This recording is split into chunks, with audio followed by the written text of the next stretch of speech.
I'm Arun Naidu in Washington. The main story is brought to you by Al Jazeera. US President Barack Obama says there'll be no change in his Afghanistan war strategy, despite putting a new commander in place there.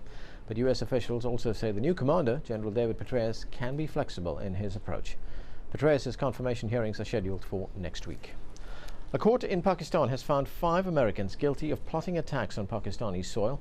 The men were students from the Washington, D.C. area, accused of making contact with al-Qaeda operatives over the internet. The men were sentenced to 10 years in jail.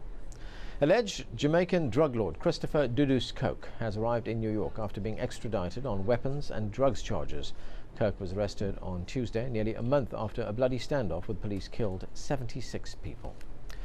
Rescue workers are just beginning to reach some of the areas worst hit by massive flooding in northeastern Brazil. 45 people are confirmed dead and 135 others are missing. The country's president has pledged $56 million in aid. Gabriel Elizondo has more.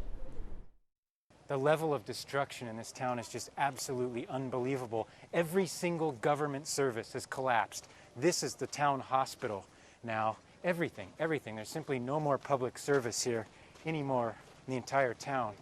This is the hospital where you're supposed to save people, but just now, a couple hours ago, the cadaver dogs have arrived. What makes the destruction so impressive here and so disturbing is how bad it is, because this was really one of the main areas of this town. It's about 6,000 people here, and the wall of water that you can see, we're told, just simply covered the entire part of this town. The buildings that are still standing are really the lucky ones, but the situation here is really bad, really bad. This whole town was cut off from any sort of aid for the first few days.